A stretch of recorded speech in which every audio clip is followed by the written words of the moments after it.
میرے دوستو، بعض اوقات انسان ایک مصیبت سے نکلتا ہے دوسری مصیبت میں پھنس جاتا ہے، ایک مشکل سے نکلتا ہے دوسری مشکل آ جاتی ہے، ایک پریشانی ختم ہوتی ہے دوسری پریشانی میں مبتلا ہو جاتا ہے، اور انسان مایوس ہو جاتا ہے کہ پتہ نہیں میں مشکلات سے کیوں نہیں نکل رہا، مشکلات میرے سے ختم ہونے کا نام نہیں لے رہی۔ اللہ تبارک و تعالیٰ انسان پر مشکلات کیوں لاتے ہیں، پریشانیوں میں انسان کو کیوں مبتلا کرتے ہیں، قرآن و سنت سے اس کو پہچانتے ہیں، جانتے ہیں اور سمجھتے ہیں، اور اللہ تبارک و تعالیٰ بندے کو کیا دینا چاہتے ہیں۔ میرے دوستو، یاد رکھیں کہ دنیا دار الامتحان ہے، دار الجزا نہیں۔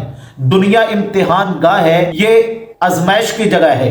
اللہ تبارک و تعالیٰ اپنے بندے کو دنیا کے اندر آزماتے ہیں۔ جس طرح ہمارا ایک بچہ ہوتا ہے، جب امتحان دینے کے لیے امتحان گاہ میں جاتا ہے تو اس امتحان گاہ کے اندر اس سے پرچہ لیا جاتا ہے، اس کو کچھ سوال دیے جاتے ہیں، اس سے ٹیسٹ لیا جاتا ہے۔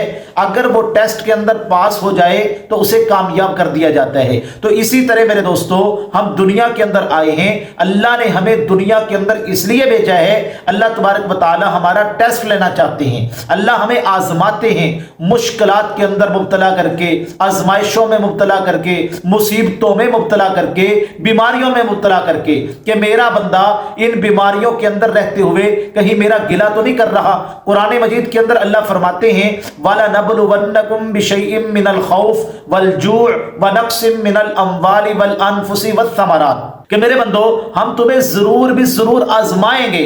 کبھی خوف دے کے آزماتے ہیں، کبھی بھوک دے کے آزماتے ہیں، کبھی پیسہ دے کے آزماتے ہیں، کبھی پیسہ لے کے آزماتے ہیں، کبھی مال دے کے آزماتے ہیں، کبھی مال چھین کر آزماتے ہیں۔ اللہ بندے کو آزماتے ہیں کہ کہیں میرا بندہ ان مشکلات کے اندر میرا گلہ تو نہیں کر رہا، میرا شکوہ تو نہیں کر رہا، اس کی زبان پر بے صبری کے الفاظ تو نہیں آ رہے۔ اور آگے اللہ فرماتے ہیں وَبَشِّرِ الصَّابِرِينَ، اور خاص طور پہ یہ آزمائشیں، یہ امتحانات اللہ اپنے مومن بندوں پر لاتے ہیں۔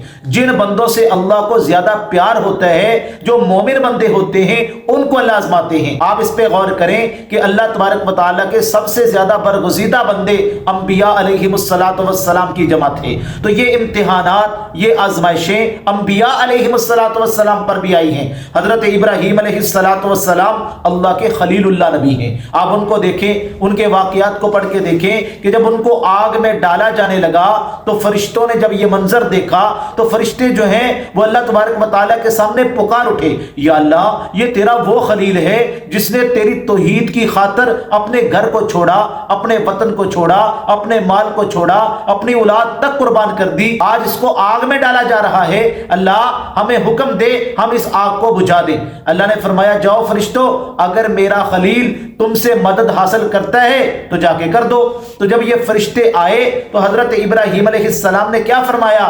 خود آئے ہو یا میرے اللہ نے بھیجا ہے؟ کہا ہم اللہ سے اجازت لے کے آئے ہیں۔ فرمایا نہیں نہیں، حسبی اللہ و نعم الوکیل، نعم المولا و نعم النصیر، میرا اللہ میرے لیے کافی ہے، میرا اللہ مجھے جانتا ہے، وہ دیکھ رہا ہے کہ میرے خلیل کے ساتھ کیا ہو رہا ہے۔ تو جب مشکل وقت کے اندر سیدنا ابراہیم علیہ السلام نے اللہ کے سامنے ہاتھ اٹھائے، اللہ کی طرف متوجہ ہوئے، اللہ کو اپنا مددگار، اپنا مشکل کشا، اپنا حاجت روا، اللہ کی ذات کو سمجھا، تو اللہ نے مدد کیسے فرمائی؟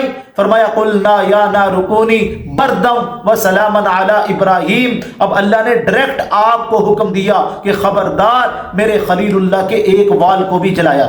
جب مشکل وقت کے اندر اللہ سے دعا کی جاتی ہے، اللہ تبارک و تعالیٰ ان دعاؤں کو ضرور قبول فرماتے ہیں۔ اور اسی طرح حضرت یونس علیہ السلام کا واقعہ آپ دیکھ لیں، مچھلی کے پیٹ کے اندر ہیں تو کیا کہتے ہیں؟ لا الہ الا انت سبحانک انی کنت من الظالمین، اللہ اس مشکل وقت سے تیرے علاوہ مجھے کوئی نکالنے والا نہیں۔ تو اللہ فرماتے ہیں میرے یونس علیہ السلام نے جب اس مشکل وقت میں مجھے پکارا نا، فاستجبنا له ونجیناہ من الغم، ہم نے ان کی دعا کو قبول بھی کر لیا، اس پریشانی سے ہم نے ان کو نکال بھی دیا۔ تو جب مشکل وقت کے اندر دعائیں کی جاتی ہیں، اللہ تبارک و تعالی ضرور ان دعاؤں کو قبول فرماتے ہیں۔ اور اسی طرح حضرت ایوب علیہ السلام کا واقعہ آپ دیکھ لیں، حضرت ایوب علیہ السلام اللہ اللہ کے وہ برگزیدہ نبی ہیں کہ انہوں نے مصیبت پر، بیماری پر اتنا صبر کیا کہ میرے دوستو آپ حیران ہو جائیں گے، اتنا صبر کیا۔ اور اللہ تبارک و تعالی نے بھی حضرت ایوب علیہ السلام کی صبر کرنے پر ان کی تعریف کا حق ادا کر دیا۔ کیا فرمایا؟ وَاذْكُرْ عَبْدَنَا أَيُّوبَ إِذْ نَادَى رَبَّهُ أَنِّي مَسَّنِيَ الضُّرُّ وَأَنْتَ أَرْحَمُ الرَّاحِمِينَ۔ لوگو، میرے ایک بندے تھے جن کا نام حضرت ایوب علیہ السلام تھا، اور وہ دعاؤں میں کیا کہتے تھے؟ انی مسنی الضر وانت ارحم الراحمین۔ اللہ، اس مصیبت کو آپ ہی لائے ہیں اور اس بیماری کو آپ ہی دور فرمائیں گے۔ وانت ارحم الراحمین، آپ ہی بہت بڑے رحم کرنے والے ہیں۔ اللہ تبارک و تعالیٰ فرماتے ہیں نعم العبد، لوگو یہ میرے بڑے ہی اچھے بندے تھے حضرت ایوب علیہ السلام۔ اور آگے فرمایا انا وجدناہ صابرا، لوگو حضرت ایوب علیہ السلام میرے بڑے ہی صبر مند نبی تھے، بڑے ہی صبر کرنے والے پیغمبر تھے۔ تو میرے دوستو، اللہ تبارک و تعالیٰ کو جب مشکل وقت کے اندر پکارا جائے، اللہ اس پکار کو ضرور سنتے ہیں اور ان کی دعاؤں کو ضرور قبول فرماتے ہیں۔ تھوڑا سا امتحان ہوتا ہے، تھوڑی سی آزمائش ہوتی ہے، اگر بندہ اس آزمائش پہ پورا اترائے، امتحان پہ پورا اترائے، اللہ پہ بھروسہ رکھے، اللہ پہ یقین رکھے، بے صبری کا مظاہرہ نہ کرے، اللہ تبارک و تعالیٰ انسان کو وہ کچھ عطا فرماتے ہیں جو انسان کے وہم و گمان میں بھی نہیں ہوتا۔ طیف کے سفر کے اندر سرکار دو عالم صلی اللہ علیہ وسلم کو کتنی تکلیف پہنچائی گئی میرے دوستو، کہ بچوں کو پیچھے لگایا گیا، 3 میل تک سرکار دو عالم صلی اللہ علیہ وسلم کو بچوں نے پتھر مار مار کر لہو لہان کر دیا۔ لیکن اللہ کے نبی علیہ السلام نے اس وقت بھی جو دعا کی وہ اللہ کے سامنے کی، یا اللہ یہ تو نہیں مانتے، ان کی نسلوں میں ایسے لوگ پیدا ہوں گے جو میرا کلمہ بھی پڑھیں گے، میری بات پہ لبیک بھی کہیں گے اور میری بات کو مانیں گے اور میرے امتی بھی بنیں گے، میرے اسلام اور دین کو قبول کریں گے۔ تو اللہ کے نبی علیہ السلام نے اللہ کے سامنے دعا کی میرے دوستو، تو مشکل وقت کے اندر اللہ کے سامنے دعا کی۔ اب اللہ نے اس کا صلہ کیا دیا؟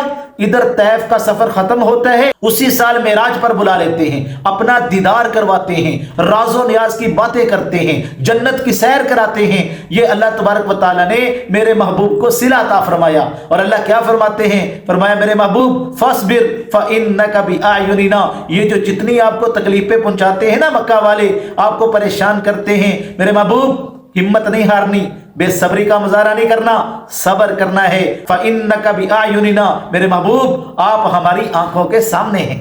اللہ تبارک و تعالیٰ کیا فرماتے ہیں؟